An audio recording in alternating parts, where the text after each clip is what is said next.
Cada cierto tiempo, los ciudadanos elegimos a quienes serán nuestros representantes para que tomen decisiones en pro del bienestar común.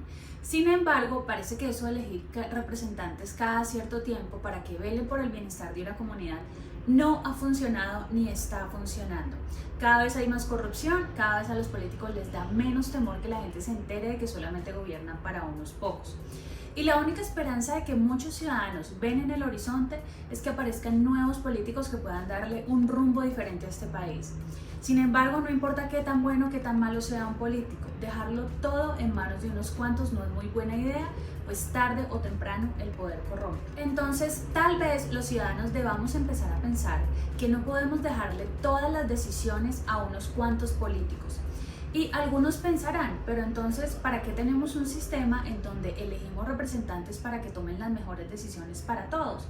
Pues sí, tienen mucha razón, pero no podemos desconocer dos cosas. Una es que también estamos en un sistema participativo y la otra es que a través de la historia los gobernantes han demostrado que se eligen solamente para beneficiar a unos pocos. Pero ¿y qué tal si los ciudadanos empezamos a tomar decisiones y a lograr y generar cambios sin que estos provengan de políticos? Pues yo creo que les iríamos quitando poco a poco todo ese poder que les hemos otorgado y sobre todo el poder de prometer, pues entenderíamos y tendríamos claro que cada promesa, cada decisión la podríamos tomar nosotros mismos con las herramientas que nos otorgan o que tenemos a disposición los ciudadanos. ¿Y cuáles son esas herramientas? Los mecanismos de participación ciudadana. Por ejemplo, a través del referendo podemos hacer leyes, lo que hace el Congreso. A través de una ley podríamos limitarles el periodo en el que los mismos congresistas puedan ser elegidos o eliminar la casa por cárcel, o tal vez a través de una reforma constitucional podríamos cambiar la forma en que algunos cargos como el Procurador General y el Fiscal General de la Nación son elegidos para evitar que esos cargos se conviertan en políticos como está sucediendo en el gobierno actual. Después les explico cómo se eligen estos cargos para que entiendan un poquito mejor. O tal vez a través de una consulta popular los ciudadanos podemos someter a votación una propuesta para que sean los ciudadanos si deciden si la aceptan o no. Como por ejemplo evitar que se sigan talando árboles a grande escala, o evitar el fracking, o evitar que se siga fumigando con glifosato. Entonces los ciudadanos tenemos estas herramientas con las que podemos tomar decisiones sin esperar a que un político un día se levante y quiera gobernar para el bienestar de la comunidad. Entonces, en este video les voy a enseñar qué son los mecanismos de participación ciudadana, para qué sirven y cómo y cuándo los podemos utilizar. Así que iniciemos. Mecanismos de participación ciudadana son herramientas que nos permiten tomar decisiones directamente sin necesidad de un representante. El fundamento constitucional de la participación lo podemos encontrar en el artículo 1, 2 y 3 de la Constitución Política. El artículo 1 establece que Colombia está organizada en forma de república y es participativa. El artículo 2 establece que uno de los fines esenciales del Estado colombiano es facilitar la participación de todos en las decisiones que más nos afectan. Y el artículo 3 establece que el poder que tenemos los ciudadanos lo podemos ejercer de dos maneras, de una manera directa o a través de nuestros representantes. Existen varios tipos de mecanismos de participación que podríamos clasificarlos en administrativos, judiciales y políticos. Yo solamente les voy a hablar hoy de los mecanismos de participación políticos. Dentro de estos tenemos la iniciativa legislativa y normativa, el referendo, la consulta popular, la revocatoria del mandato y el cabildo abierto. Entonces empecemos con cada uno de ellos. Antes de iniciar con cada uno de los mecanismos, ustedes deben saber que estos tienen unas reglas comunes que vale la pena mencionar. Por ejemplo, la primera regla es quién puede impulsar estas iniciativas. Pues cualquier ciudadano, ya sea de manera individual o a través de un grupo u organización social, partido o movimiento político. Estos serán llamados promotores. Sin embargo, si es solo un ciudadano, este también será llamado un vocero. Pero en cambio, si es una organización, partido, movimiento político, ellos deberán conformar un comité que no podrá ser de menos de 3 personas ni más de 9, y a su vez este comité será el que elegirá su propio vocero. La siguiente regla es la responsabilidad del vocero. El vocero será el responsable de todas las actividades administrativas y financieras que se lleven al interior de estas iniciativas. La tercera regla son los apoyos ciudadanos. Estas iniciativas se sustentan, por supuesto, en la participación ciudadana. Entonces, todas requieren de un mínimo de respaldo o de firmas para poder ser impulsadas. La siguiente regla es el plazo que se tiene para recolectar esos apoyos ciudadanos. Todas tienen 6 meses, con excepción del cabildo abierto. La siguiente regla son los topes para la financiación de campañas de recolección de firmas. Estas sumas o topes los fija anualmente el Consejo Nacional Electoral y deben ser respetados. La siguiente regla son unas certificaciones que expide la Registraduría Nacional, y lo que van a certificar son 2 cosas. La primera, el cumplimiento de los apoyos o de respaldos ciudadanos, y la segunda, el cumplimiento de esas sumas o de esos topes que fija anualmente el Consejo Nacional Electoral. La siguiente regla es la revisión de la constitucionalidad de todo el trámite de estas iniciativas. Si es una iniciativa que pretende reformar la Constitución, será la Corte Constitucional la encargada de revisar todo el trámite. Si es una iniciativa de una ley, de una norma o una consulta popular, serán los tribunales los encargados de revisar la constitucionalidad de todo el trámite. La siguiente regla es quién pone una fecha para la votación. En este caso serán los gobernantes, presidentes, gobernadores y alcaldes los que fijarán la fecha de votación una vez que se ha cumplido con todos los requisitos sustanciales de las iniciativas. Y por último, creería yo la regla más importante es el umbral de participación. ¿Cuándo se entiende que una de estas iniciativas ha prosperado? Pues se deben cumplir 2 condiciones. La primera es el umbral de participación, que quiere decir un mínimo de personas que deben acercarse a votar, y la segunda es que gane la mayoría. Entonces, ya sabiendo estas reglas, continuemos con cada uno de los mecanismos de participación ciudadana. La iniciativa legislativa y normativa es el derecho que tenemos todos los ciudadanos de presentar un proyecto de norma, es decir, de reforma constitucional, de ley, de ordenanza, acuerdo o resolución, para que sea debatido y posteriormente aprobado o rechazado por las corporaciones públicas correspondientes. Estas son Congreso de la República, asambleas departamentales, consejos municipales y juntas administradoras locales. Es importante destacar por qué se llama iniciativa legislativa y normativa.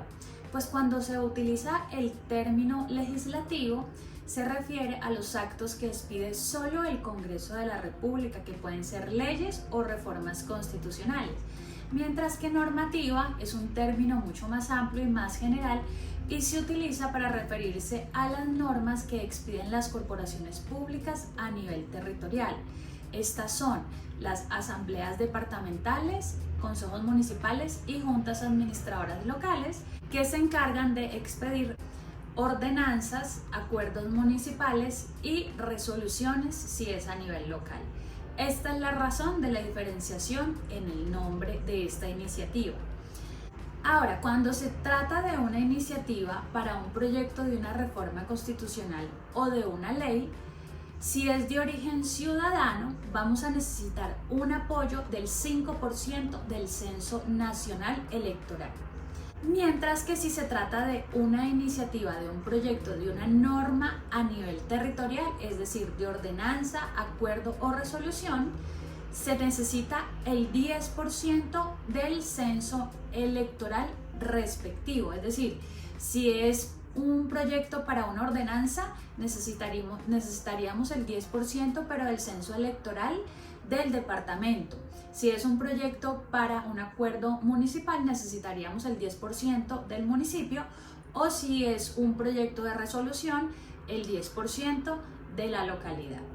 Pero, ¿y qué es el censo electoral? El censo electoral está compuesto de todas las cédulas de todos los ciudadanos, ya sean residentes en el territorio colombiano o en el exterior, que están habilitados para votar.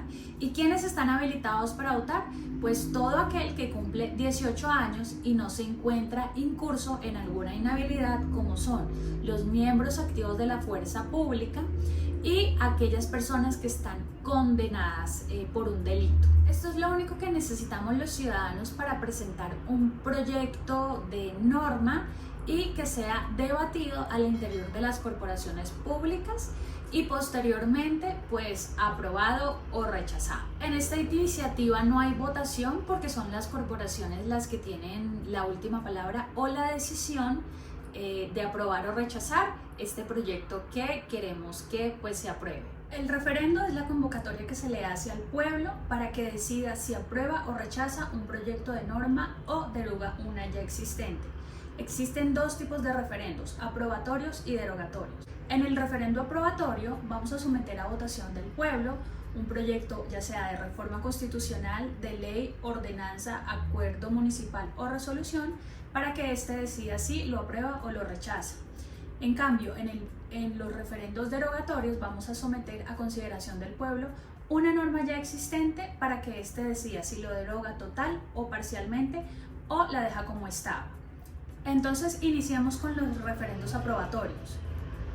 Para que un referendo aprobatorio pueda llegar a la votación requiere de una ley o de una norma de convocatoria del referendo.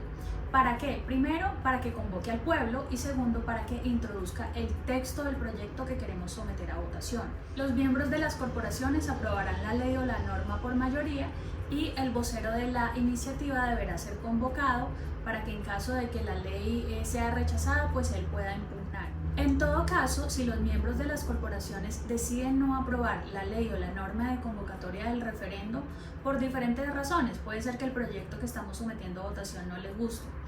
Cuando se trata de una ley o de una norma a nivel territorial, el impulsor, una vez que haya alcanzado el respaldo necesario, puede solicitarle directamente a la registraduría que continúe el trámite para que el referendo llegue a votación sin necesidad de la ley ni de la norma de convocatoria. Esto es importante porque a pesar de que esta ley, esta norma, es un tipo de control que sucede en los referendos aprobatorios, los ciudadanos no verán truncadas sus iniciativas. Empezamos con los referendos sobre una reforma constitucional. Si lo que pretendemos es someter a consideración del pueblo una reforma constitucional, los ciudadanos vamos a necesitar un respaldo de apoyos ciudadanos equivalentes al 5% del censo electoral nacional. Sin embargo, es importante destacar que en este referendo, si el Congreso decide no aprobar la ley de convocatoria para que llegue a votación, este referendo se ve truncado y no se puede realizar, es decir, aquí se termina todo el trámite. Continuamos con los referendos sobre leyes y sobre normas. En este tipo de referendos vamos a necesitar un respaldo ciudadano equivalente al 10%, ya sea del censo nacional electoral si es para una ley o del censo electoral departamental, municipal o local si es un proyecto de ordenanza, acuerdo o resolución. En los referendos sobre leyes se presentan dos situaciones. La primera es que el ciudadano puede presentar la iniciativa solamente con un apoyo ciudadano equivalente al 5% del censo electoral, es decir, en esos 6 primeros meses que se le otorgan, recolecta solamente el 5%. Y si el Congreso de la República decide aprobar la ley de convocatoria solo con ese 5%, pues los ciudadanos no necesitaríamos nada más y el referendo llega a su votación. Sin embargo, si el Congreso decide no aprobar la ley de convocatoria, aquí al impulsor se le otorgarán otros 6 meses más para que termine de recolectar el otro 5% que necesita para alcanzar el 10% y poder solicitarle directamente a la registraduría que continúe con el trámite para que el referendo llegue a votación. Pero el ciudadano o el impulsor también puede presentar su iniciativa de una vez con ese 10% en esos primeros 6 meses que se le otorgan y en el caso de que el Congreso de la República decida no aprobar la ley de convocatoria, aquí el ciudadano pues ya directamente le puede solicitar a la registraduría que continúe con el trámite para que el referendo llegue a votación. En cambio, frente a los referendos sobre normas, es decir, a nivel territorial, el impulsor desde un inicio sí tiene sí o sí que presentar ese 10% de respaldos ciudadanos, y si no decide aprobarla, el impulsor de una vez le solicita a la registraduría que continúe con el trámite. Pero en los referendos sobre normas existe otra posibilidad, y es que si se alcanza un número de apoyos ciudadanos equivalentes al 20% de los censos territoriales, este referendo no necesita del paso por las corporaciones para que aprueben la norma de convocatoria del referendo, y el trámite continúa sin necesidad de que pase por las corporaciones. Esto es lo que debemos saber sobre los referendos aprobatorios. Continuemos con los referendos derogatorios. En los referendos derogatorios tampoco se necesita una ley o una norma de convocatoria del pueblo. Aquí el trámite llega a su votación sin necesidad de que pasen por las corporaciones. Ahora, si es un referendo que pretende derogar una ley o una norma, los ciudadanos vamos a necesitar un apoyo o respaldo ciudadanos equivalentes al 10% del censo, ya sea nacional o territorial. Sin embargo, el referendo sobre leyes tiene unos límites de unas leyes sobre las cuales no se pueden derogar. Esto está regulado en el artículo 170 de la Constitución Política, y aquí, por ejemplo, se establece que no se podrán derogar leyes que hayan aprobado tratados internacionales o leyes de presupuestos, ni las referentes a materias fiscales o tributarias. Los referendos derogatorios sobre reformas constitucionales los regula el artículo 377 de la Constitución Política. Aquí se establece que los ciudadanos podemos solicitar la derogatoria de una reforma constitucional cuando se trate de derechos fundamentales. Y este mismo artículo establece que los ciudadanos necesitaremos un respaldo del 5% del censo electoral nacional. Sin embargo, de la lectura de este artículo surge una duda, y es la siguiente: ¿se puede entonces también derogar reformas constitucionales que no estén relacionadas con derechos fundamentales? Y algunos expertos han señalado que sí. La única diferencia es cuando se trate de derogar reformas constitucionales que no tengan relación con derechos fundamentales, los ciudadanos necesitaríamos un respaldo del 10% del censo electoral nacional, mientras que cuando se trata sobre derogatoria de reformas constitucionales de asuntos que tienen relación con derechos fundamentales, necesitamos el 5% del censo electoral, como lo establece el artículo 377. Entonces, esto es lo que los ciudadanos debemos saber sobre los referendos. Ahora, ¿qué pasa o cuándo se entiende que prospera un referendo? Pues aquí se deben cumplir dos condiciones como las que vimos en las reglas comunes. La primera es el umbral de participación. Aquí debe salir una cuarta parte de ciudadanos a votar en el referendo, es decir, el 25% de ciudadanos que componen los censos electorales, si es a nivel nacional o a nivel departamental, deben salir a votar. Y la segunda condición es que gane la mitad más uno. Pero recuerden que el umbral es importantísimo para determinar si un referendo ha prosperado o no ha prosperado. Continuamos con la consulta popular. En la consulta popular se le plantea al pueblo una pregunta de carácter general y sobre un tema trascendental para que se pronuncie con un sí o con un no al respecto sobre esa pregunta. Las consultas populares necesitan de un concepto sobre la conveniencia de la realización de la consulta por parte de las corporaciones públicas, ya sea a nivel nacional o a nivel territorial. Si las corporaciones públicas deciden que realizar la consulta popular no es conveniente, el trámite se trunca y nunca se puede realizar, digamos, la votación de la consulta. Es decir, aquí termina toda la iniciativa. Ahora bien, ¿sobre quién puede impulsar una consulta popular? Antes del 2015 solamente podían ser impulsadas por gobernantes, por presidente, gobernadores y alcaldes. A partir del 2015, con la ley 1757, se le otorgó esa posibilidad a los ciudadanos. Entonces, ¿qué necesitamos los ciudadanos para impulsar una consulta popular?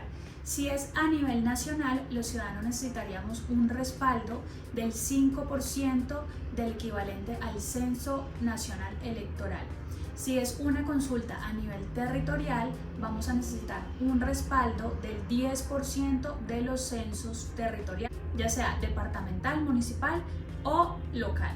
Pero aquí sucede algo muy parecido a lo que sucede en los referendos a nivel territorial, y es que si la consulta logra un respaldo ciudadano equivalente al 20% de los censos electorales territoriales, la consulta no necesita el concepto de conveniencia por parte de las corporaciones públicas, sino que el trámite llega a votación sin necesidad de que pase por estas corporaciones. Ahora bien, ¿sobre qué asuntos se puede someter a consideración del pueblo en una consulta popular? Pues cualquier asunto que sea de competencia de las corporaciones públicas. Sin embargo, aquí no se puede ni pretender reformar la Constitución ni pasar leyes, pues para esto tenemos los referendos aprobatorios. Ahora, con una consulta popular también se puede convocar a una asamblea constituyente. Sin embargo, de eso no vamos a hablar porque esta solamente puede ser impulsada por los congresistas, votada por los ciudadanos, pero solamente puede ser impulsada por los congresistas. Entonces no vamos a hablar de ello. Y por último, ¿cuándo se entiende que una consulta popular ha prosperado? Pues aquí tenemos un umbral de participación diferente a los que tienen los referendos. Aquí vamos a necesitar que una tercera parte equivalente a los censos debe salir a votar, es decir, un 33% de personas que componen esos censos deben votar la consulta popular. Y la segunda condición es que gane la mayoría de todas esas personas que salieron a votar. Como dato curioso, la primera consulta popular a nivel nacional que se realizó en Colombia fue la Consulta Popular Anticorrupción en el 2018. Sin embargo, esta no prosperó porque faltó el umbral de participación.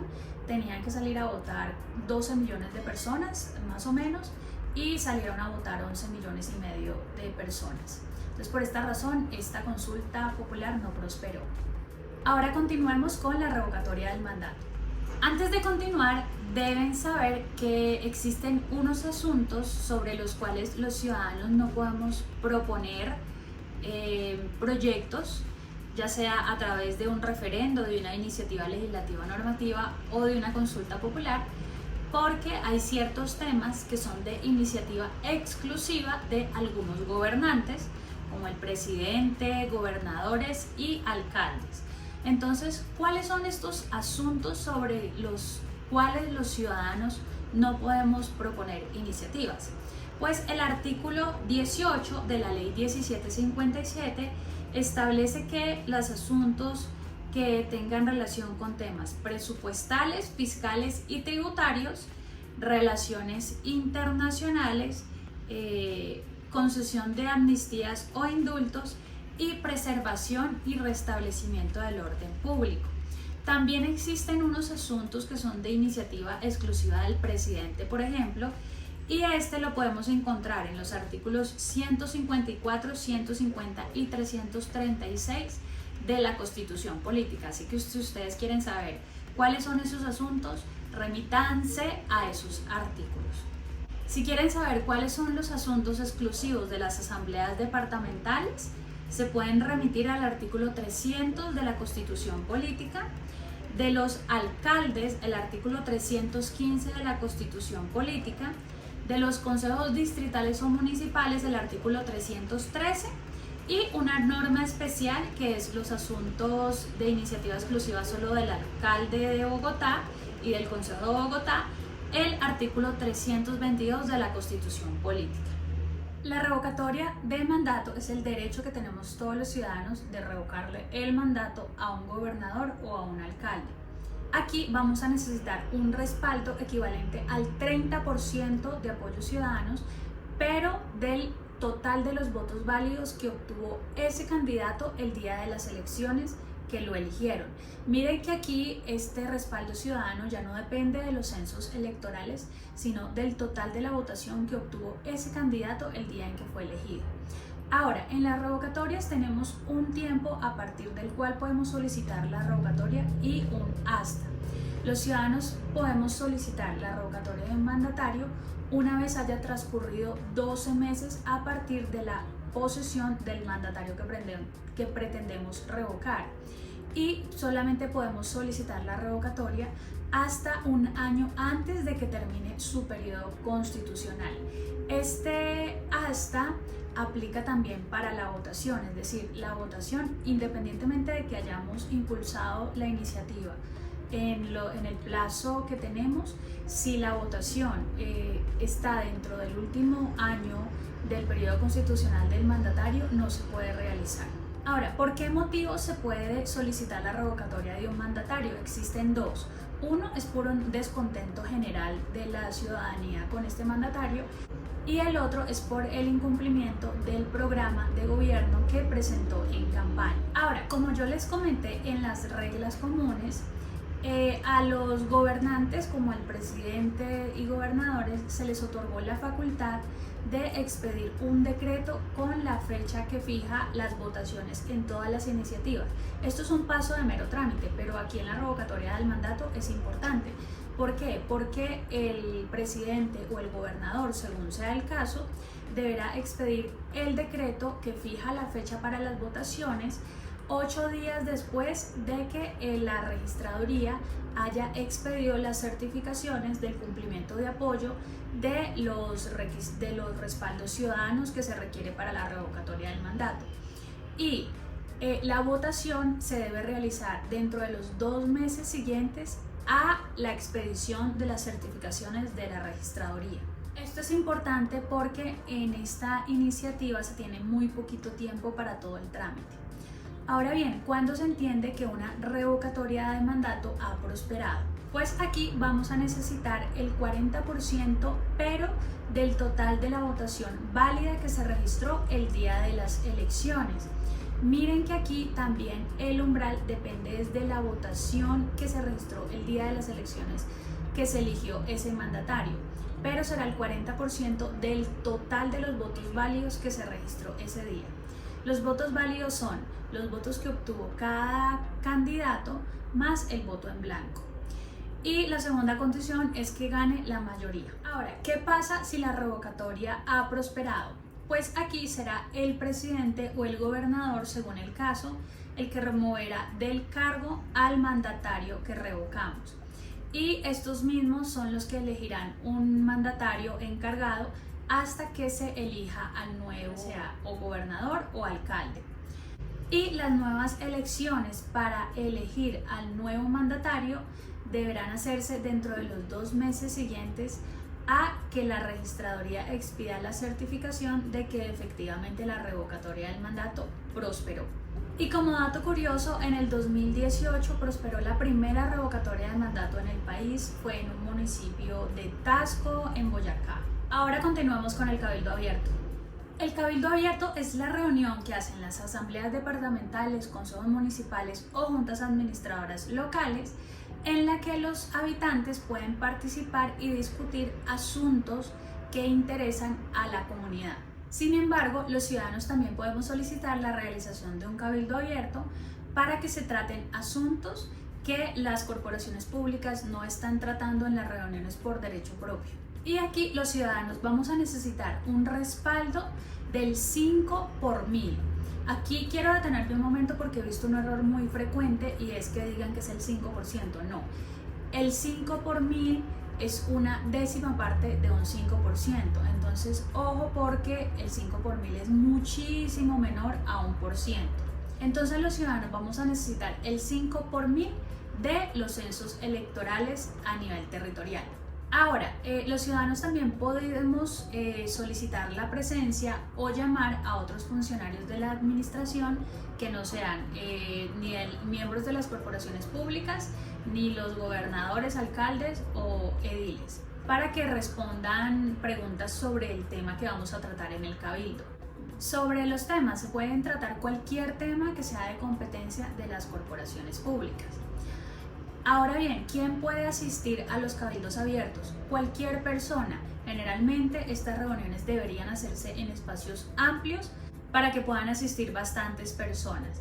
Pero asistencia es diferente a intervención. ¿Quiénes pueden intervenir? Pues el vocero de la iniciativa, los funcionarios que fueron llamados o citados y las personas que se inscriban 3 días antes de la realización del cabildo. Para esto, si van a hacer preguntas o por supuesto hablar, que es la intervención, esta debe presentarse por escrita en el momento de que las personas hagan su inscripción en la Secretaría de las Corporaciones Públicas. Los cabildos abiertos deben difundirse con la finalidad de que la gente se entere el día, la hora y el tema que se va a tratar en los cabildos. Se deben hacer 2 publicaciones, que puede ser por cualquier medio, y entre cada publicación debe haber una diferencia de 10 días. ¿Cuándo se debe realizar el cabildo abierto? Pues un mes después de que el impulsor haga la solicitud ante las corporaciones públicas. Aquí hay un trámite un poquito diferente, porque por ejemplo aquí hay 2 solicitudes. La primera es la que se hace ante la registraduría para el tema de la recolección de los apoyos o respaldos ciudadanos, y una vez que la registraduría expida las certificaciones del cumplimiento de esos apoyos, el ciudadano deberá hacer la solicitud ante las corporaciones públicas, y es a partir de esa solicitud que se cuenta el mes para la realización del cabildo. Y por último, una semana después de la reunión del cabildo debe realizarse otra reunión en la que los funcionarios públicos que fueron llamados deben obligatoriamente dar una respuesta a los participantes de esa reunión. Las respuestas son obligatorias, no es que si el funcionario quiere o no responder, no son obligatorias. Y si de esas respuestas se desprenden compromisos, pues también son obligatorios y deben ser cumplidos. Hasta aquí culminamos con los mecanismos de participación ciudadana. Este video está hecho para todas esas personas que quieren lograr un cambio pero que tal vez no saben cómo hacerlo, pues estas son las herramientas que tenemos para lograr esos cambios. Si tienen alguna pregunta, por favor déjenmela en los comentarios, trataré de responderles y espero que este video les haya sido útil. Si quieren encontrar más información sobre el funcionamiento del Estado colombiano, este canal les puede interesar, así que nos vemos en un próximo video.